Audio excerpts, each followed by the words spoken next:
मंडळी, आपल्या सर्वांचं या भागात सहर्ष स्वागत. आज आपण एक वेगळ्या आणि छानशा विषयावर बोलणार आहोत. तो म्हणजे पौगंडावस्थातील म्हणजे ऍडोलसंट एज मधल्या मुलांबद्दल अधिक माहिती करून घेणार आहोत. मुलांना वाढवणं हे खरं शास्त्रही आहे आणि तसंच ती कला सुद्धा आहे. पालकांची ह्याच्यात खूप तारांबळ उडते आणि आजच्या मुलांच्या बाबतीत तर हे जास्तच घडतं. होतं असं की त्यांना सगळंच काही कळतंय असं आपल्याला कधी कधी वाटतं. तर असंही वाटतं की अरे त्यांना कळतंय पण वळतं आहे की नाही, असं कधीतरी होतंय का?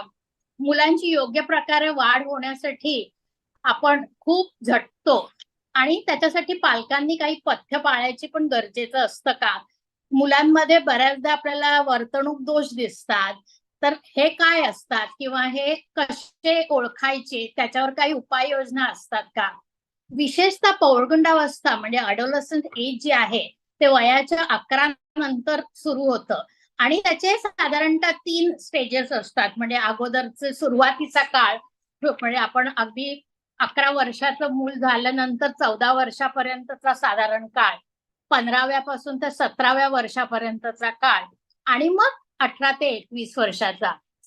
कायद्याने खरं आपण म्हणतो की मुलांचं वय 18 पर्यंत असतं. आपल्याकडे भारतात तरी आपण साधारणतः मुलांना 21 वर्षापर्यंत मूल अशा अर्थाने आपण त्यांना वाढवत असतो. म्हणजे कसं की ते स्वतःच्या पायावर उभे होणार, ते स्वतः स्वावलंबी होणार, तोपर्यंत साधारणतः आपण त्यांना मुलांमध्ये गणती करत असतो आणि बालक या नात्याने आपण त्याच्याशी वावरतही असतो आणि त्यांना वाढवतही असतो. तर अशा ह्या नाजूक काळात म्हणजे साधारण 11 वर्षानंतरच्या मुलांच्या वयोगटामध्ये ज्या विविध समस्या आपल्याला दिसून येतात. होतं काय की त्या काळात बरेच शारीरिक बदलही होत असतात आणि त्याच्याच बरोबर मानसिक सुद्धा विकास होत असतो आणि मग काही दणवांना त्या मुलांना सामोरी जावं लागतं. तर असे बरंच काही असतं आणि हे काय असतं हे आपल्याला अधिक जाणून घेणं खूप गरजेचं आहे आणि ह्याचीच माहिती आज आपल्याला आपल्याकडे जे तज्ञ आले आहेत त्यांच्याकडून जाणून घ्यायची आहे. गायत्री आपल्याकडे आज आलेल्या आहेत. गायत्री, आपलं स्वागत संवाद वाहिनी या चॅनल वरती. गायत्री यांची थोडक्यात आधी ओळख करून देते आणि मग आपण त्यांच्याशी गप्पा मारूया.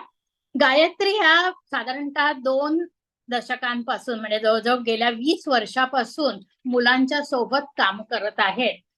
चाइल्ड गायडन्स आणि ऍडोलसन्स गायडन्स क्लिनिक असे जे क्लिनिक्स असतात तिथे त्या काम करतात आणि आता सध्या त्या फॅमिली कोर्टातल्या रिलेटेड ज्या समस्या असतात मुलांबद्दलच्या त्या मुलांशी काम करत आहेत. मेडिकल आणि सायकॅट्रिक सोशल वर्क या विषयात त्यांचं एमफिल बंगलोर मधून निम्हान्स या नामांकित संस्थेकडून झालेलं आहे आणि आता त्या पीएचडी म्हणजे डॉक्टरेटचा अभ्यास Tata institute of social sciences मध्ये करत आहेत. तर आणि शिवाय त्या विविध कमिटींवर सुद्धा तज्ज्ञ म्हणून काम करतात. अशा ह्या एक्सपर्ट आज आपल्याला लाभलेल्या आहेत आणि त्यांच्याकडून आपण पौगंडावस्थातील मुलांबद्दल अधिक माहिती करून घेणार आहोत. गायत्री, स्वागत वापस कर रही हूँ. नमस्ते. गायत्री मराठी त्यांना समजतं पण त्या हिंदीतून बोलणं प्रिफर करतात म्हणून आज आपण हिंदीतून बोलणार आहोत.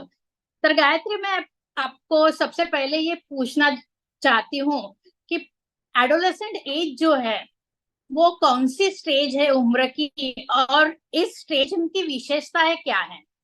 तो पहले धन्यवाद मुझे यहाँ पे आई मीन इनवाइट करने के लिए। ये मेरी बहुत सबसे बड़ी प्रिविलेज है और हम लोग खड़े हैं बिकॉज वी हम लोग बच्चे या ह्यूमन बीइंग्स की वेलबींग के लिए डीपली केयर करते हैं।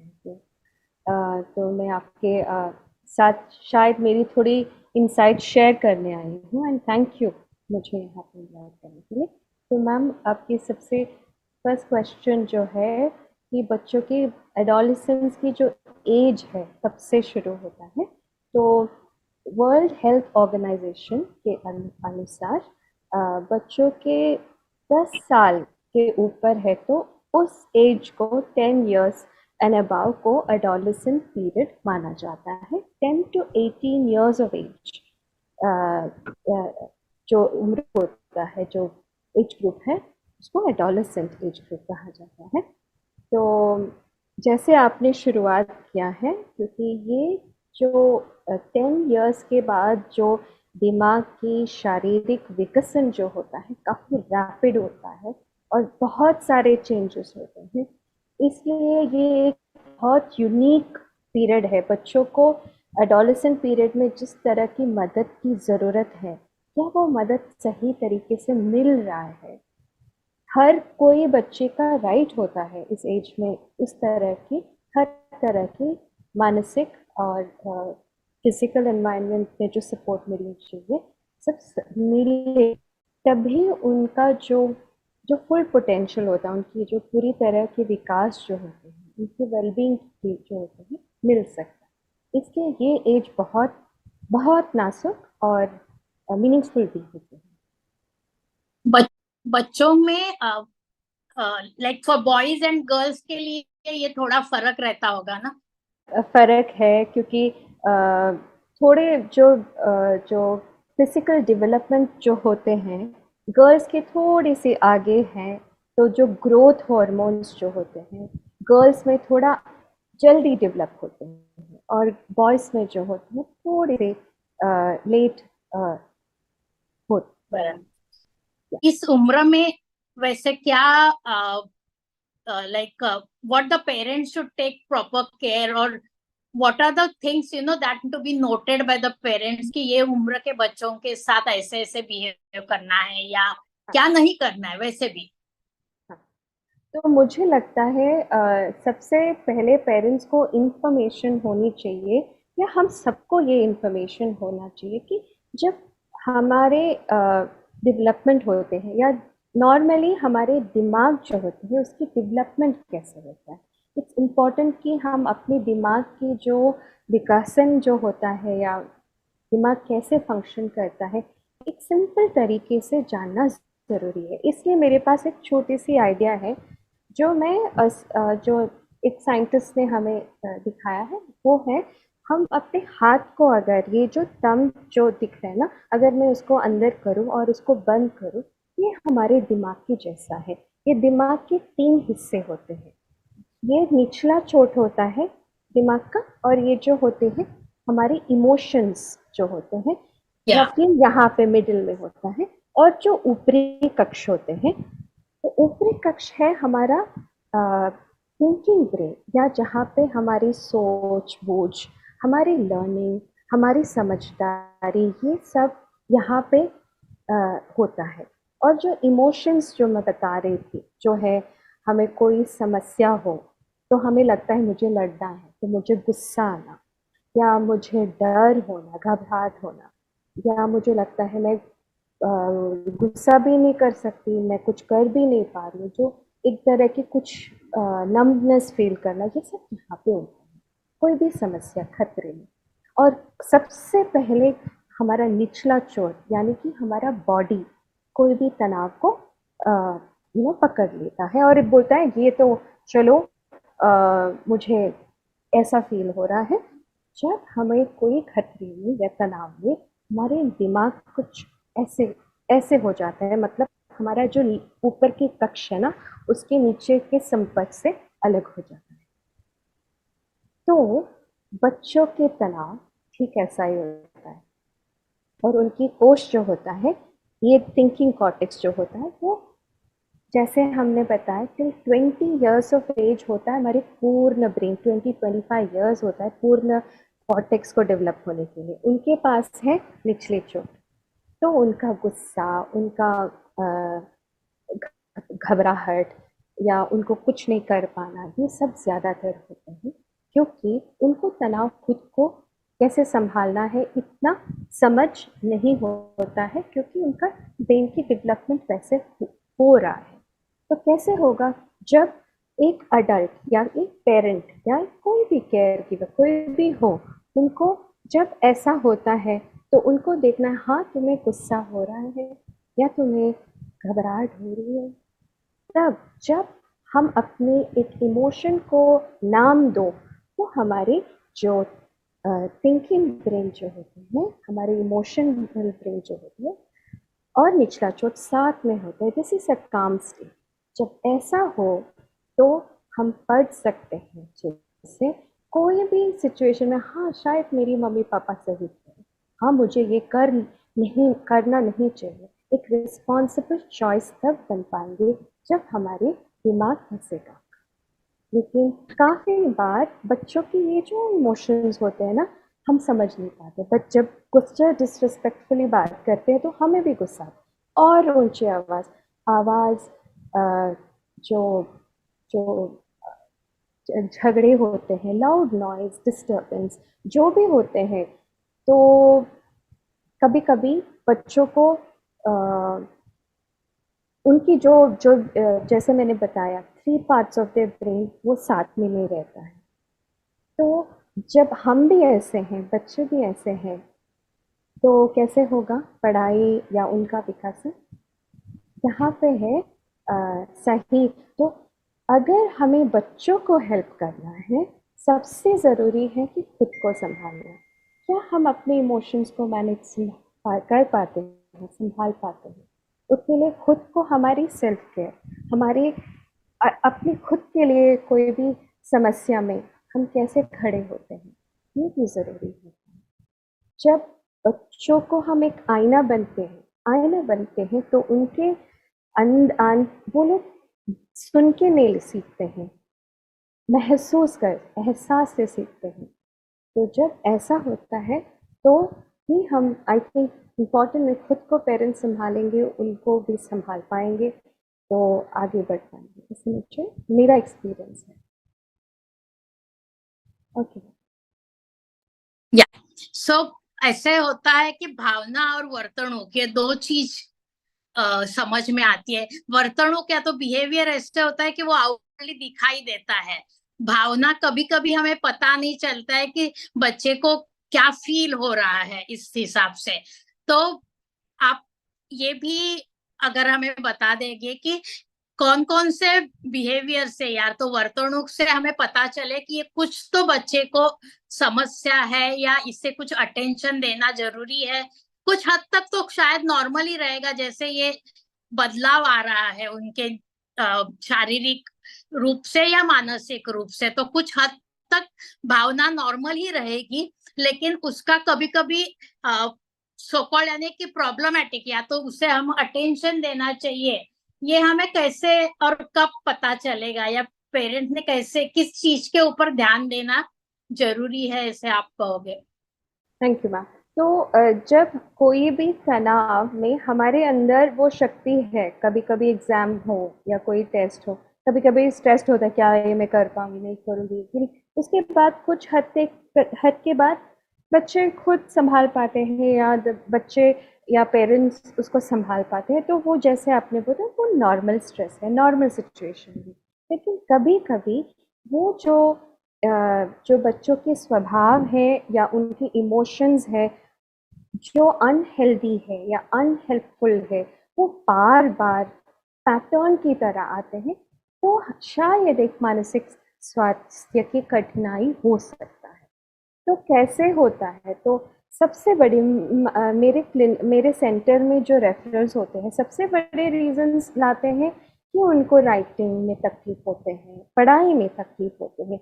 जो बच्चे शुरुआत से पढ़ाई अच्छे से करते थे और अचानक से पढ़ नहीं पाना या पढ़ाई में इंटरेस्ट नहीं दिखाना, वो या पढ़ाई में फोकस नहीं कर, कॉमन रीज़न है। लेकिन उसकी वजह अलग अलग हो सकती है। पढ़ाई अगर शुरुआत से, जैसे बच्चा 6 स्टैंडर्ड में है लेकिन 1st स्टैंडर्ड की भी या 2nd स्टैंडर्ड की भी प्रॉब्लम सॉल्व नहीं कर पा रहे हैं, तो शायद इसमें थोड़ी और गहराई से लर्निंग असेसमेंट की ज़रूरत होती है। कभी कभी बच्चे यस एंड परफॉर्मेंस में चेंज हो जाए, बच्चे के पढ़ाई के परफॉर्मेंस में बहुत होशियार था अभी कम हो गया, या तो बहुत अच्छा पढ़ाई पहले किया करता था अभी सडनली कुछ चेंज हो गया, that could be the yes scene. कोई कोई बच्चों की, जैसे मैंने वो कोश डेवलप ही नहीं हुआ है तो उनको तो पढ़ाई में डिसेबिलिटी हो सकता है, एक प्रॉब्लम हो सकती है। कोई कोई बच्चे बहुत तेज है लेकिन एक जगह बैठ नहीं पाते हैं, एक जगह फोकस नहीं कर पाते हैं, तो उन बच्चों में शायद ध्यान की प्रॉब्लम हो सकती है। कुछ बच्चे अपने जो सोशल सिचुएशन की वजह से स्कूल में कभी बुलिंग या वायलेंस या एट होम वायलेंस या कोई बहुत बड़ी तनाव की वजह से शायद अचानक से इमोशनल डिस्ट्रेस के वजह से पढ़ाई में ध्यान नहीं दे पाना और स्कूल में नहीं जाने के लिए मना करना, एक्टिवली जाने के लिए बंद ही कर देना, ये भी एडोलेसेंट बच्चों में देखा गया है। तो ये लर्निंग जो प्रॉब्लम लाया जाता है उसका अलग अलग तरीके का कारण हो सकता है, वो हमें देखना पड़ेगा। लेकिन लर्निंग में डिस्टर्बेंस सबसे बड़ी साइन, कॉमन साइन होते हैं, पेरेंट्स लाते हैं। लेकिन उससे पहले उनके सोने के टाइम सो नहीं पाना ठीक से, खाने में एपेटाइट कम हो जाना या जंक फूड ही खाना या बहुत इसीलिए गुस्सा करना बिना वजह के या कोई भी चीज़ में हटी हो जाना, अ, मतलब गुस्सा ज़्यादा हो जाना या दुखी ज़्यादा हो जाना, घबराहट देखना, कोई भी चीज़, डार्क रूम में जाना, वॉशरूम में जाने के लिए, कहीं बाहर जाने के लिए किसी का साथ होना, बहुत ज़्यादा रोना, ये सब भी चेंजेस हो सकता है जिस पर ध्यान दे सकते हैं। कभी Right. कभी जो जो बच्चे जैसे कभी कभी अपना क्लोथ्स वेट कर लेते हैं, वॉशरूम स्कूल में कभी बैठते हैं और क्लोथ्स वेट कर देते हैं, ये एक एंजाइटी या स्ट्रेस की एक साइन होती है। तो ऐसे बहुत सारे छोटे छोटे साइंस होते हैं जो पेरेंट्स, सबसे सिंपल से आज जो बच्चे बहुत होशियार थे क्वाइट हो जाना या जो बच्चे संभलते थे बहुत ज़्यादा इरिटेबल गुस्सा करना, ये वार्निंग साइन है। खाने पीने में कुछ डिफरेंसेस दिखाना या जैसे मैंने बराबर बताया लर्निंग में एक्चुअल डिफिकल्टी दिखाना। बराबर श्योर। बराबर। तो ये बदलाव अगर दिख रहा है तो पालक समझ सकते हैं कि कुछ अटेंशन देने की जरूरत है। और इस उम्र में ना मुझे ऐसा लगता है कि परिवार की यानी कि घर वालों की तुम के वैसे ही उसके साथ साथ उनके फ्रेंड सर्कल जो भी है, पीयर इन्फ्लुएंस भी काफी रहता है ये एज में। तो इस बारे में भी सतर्क रहना, यानी कि ये किसके साथ इसके फ्रेंड्स कौन कौन है, फ्रेंड के साथ इसका इसके संबंध कैसे है, उसी में कुछ तनाव है क्या वगैरह जानना भी मुझे लगता है ये उम्र में काफी जरूरत बात होती है ना। And this is the age where बच्चों को ना तो बहुत बच्चे हैं ना तो बहुत प्राउड है, तो उनके भी मन में जो कंफ्यूजन रहता होगा कि मेरे आगे चलकर मुझे क्या बनना है, क्या करना है, कि आइडियल्स उनके लिए कौन है और किसको वो मान के आगे जा रहा है, ये सब जान लेना मुझे लगता है कि वन शुड नो लाइक सच्ची बच्चे के मन में क्या चल रहा है। और ये सब जानने के लिए जैसे आपने कहा कि इस हिसाब में पेरेंट्स ये जान सकते हैं, लेकिन अगर कुछ प्रॉब्लम हो या समस्या हो तो उसके ऊपर कुछ उपचार पद्धति होती है क्या और कैसे की जाती है? How do we treat this problems in adolescent children, है ना? तो सबसे पहले एक ट्रेन्ड सोशल वर्कर या काउंसलर या जो साइकोलॉजिस्ट या साइकाइट्रिस्ट, ये तीन चार प्रोफेशनल्स होते हैं जिनके जिनको आप अप्रोच कर लेनी चाहिए। और ये इनको मेंटल हेल्थ प्रोफेशनल माना जाता है। उनको ट्रेनिंग है जहाँ पे हम लोग असेसमेंट करते हैं कि जो जो साइंस या जो प्रॉब्लम्स दिख रहे हैं उनके पीछे कोई ना कोई कारण होगा, तो इसको डीपली असेस करना पड़ेगा।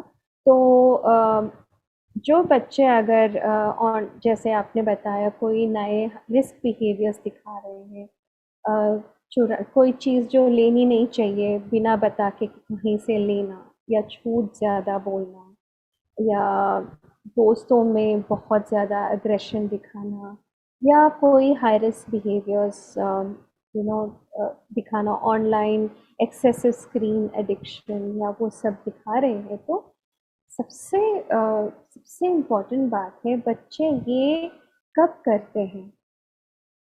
जब उनको शायद कुछ और चाहिए, वो उनका जो जो नीड है, जो मीट नहीं होता है विद द पेरेंट्स और विद द फैमिली, तब वो जाके कहीं और ढूंढते हैं। तो सबसे पहले हमें बोलने से पहले उनको, उनकी, जैसे मैंने बताया, उनकी जो, उनको सुननी चाहिए, उनका जो इमोशंस या फीलिंग्स, जैसे हम देखना चाहिए सबसे पहले क्या क्या हो रहा है अंदर।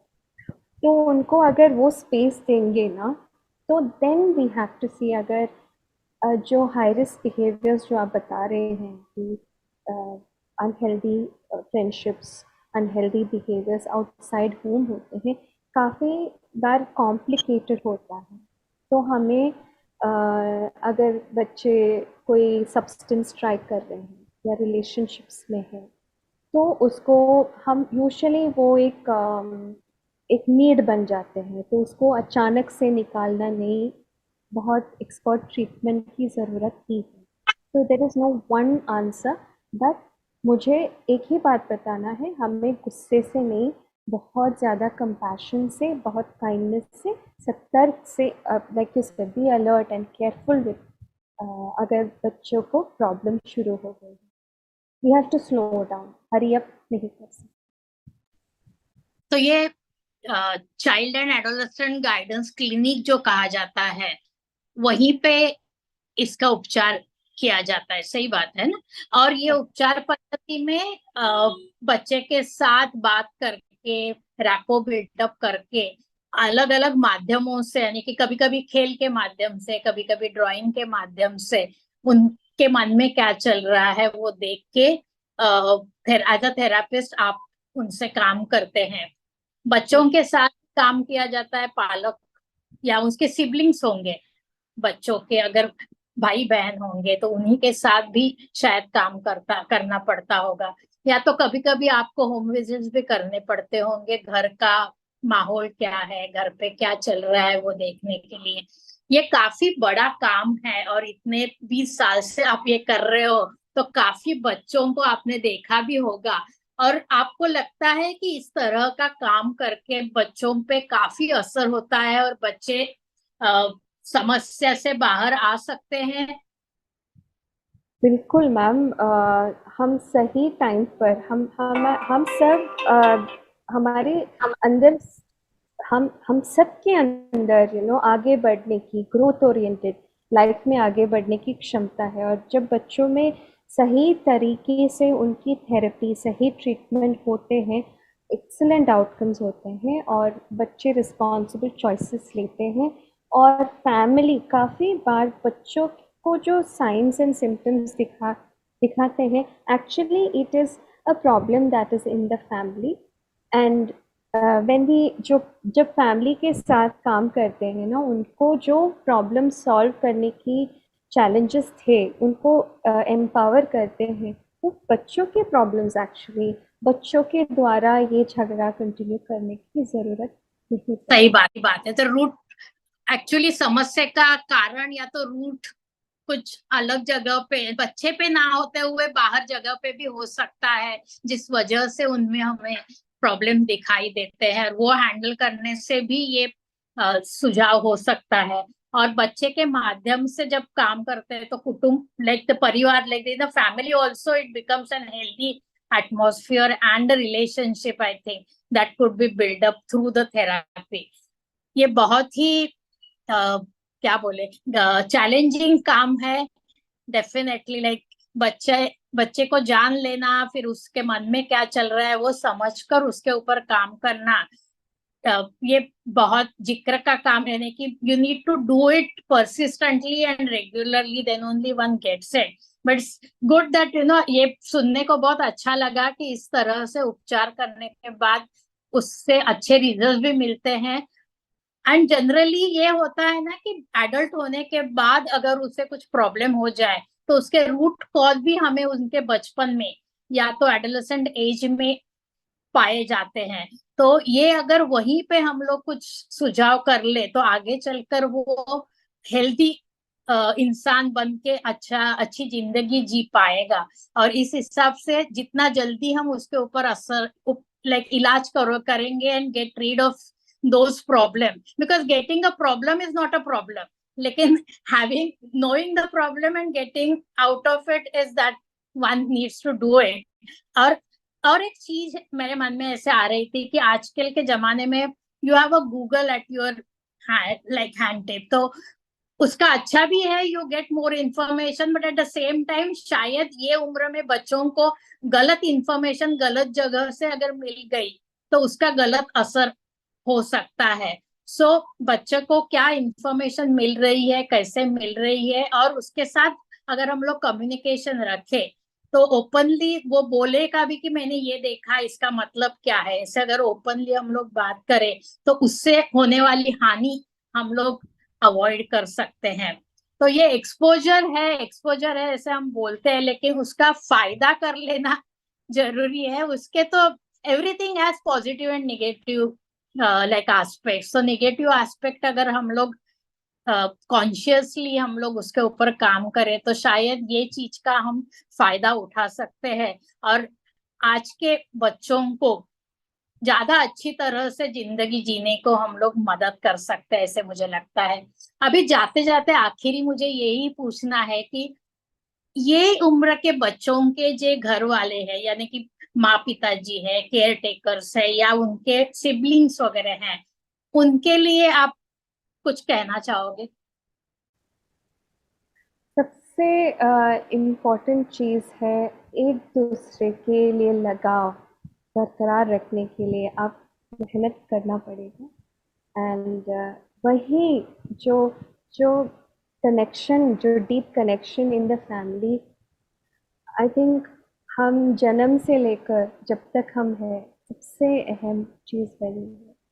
तो उसको, रिलेशनशिप को किस तरह से हम स्ट्रेंथन कर सकते हैं कि हम उसके लिए हमारी हर दिन की जो एक दूसरे के लिए बराबरी की, जो डिग्निटी की, जो उसके लिए कैसे हम करते हैं, सो इम्पोर्टेंट। फेयरनेस जो हमारे फैमिली में होनी चाहिए, अंदर जो what we practise at our home, वही बाहर और दुनिया में आगे जाके हम दे पाएंगे और लौट के वापस आएंगे।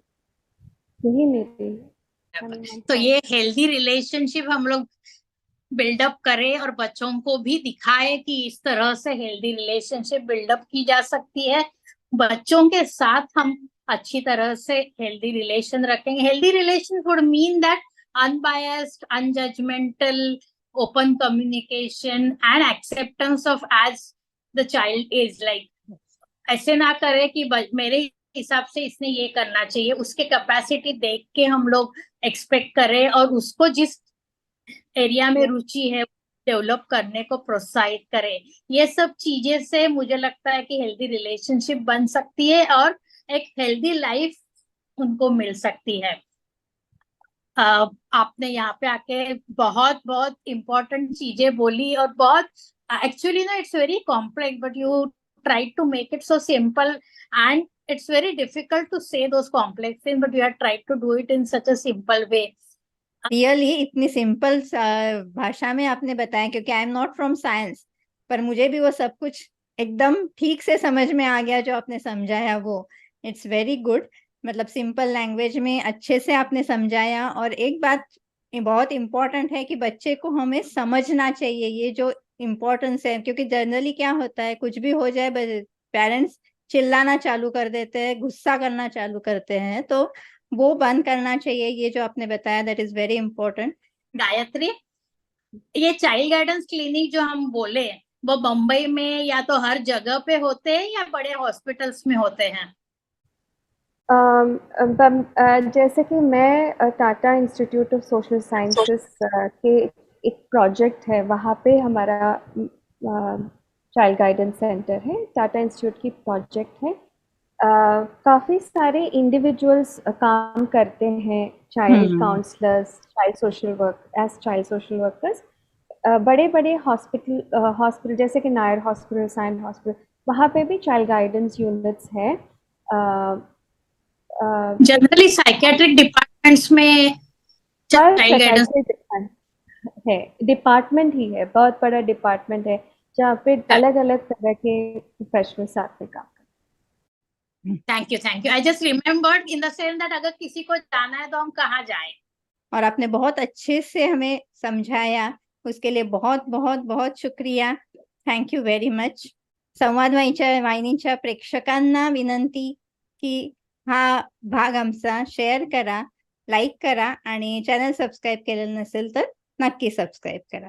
पुन्हा आशा अशाच करूया नवीन की त्याच्या विषयासह. मनातल्या प्रश्नांना उत्तरं मिळाली हो, हो, असतील हो. आणि आणि काही तुमच्या मनात विचारायचं आणखीन असेल काही असेल तर तुम्ही विचारू शकता. विचारू शकता. ओके. तोपर्यंत नमस्कार. Gayatri, thank you very thank you much. Very much. Thank you so प्रेक्षको, मच। तुम्हालाही नमस्कार. भेटूया पुन्हा नवीन भागात नवीन विषयासह. Thank you.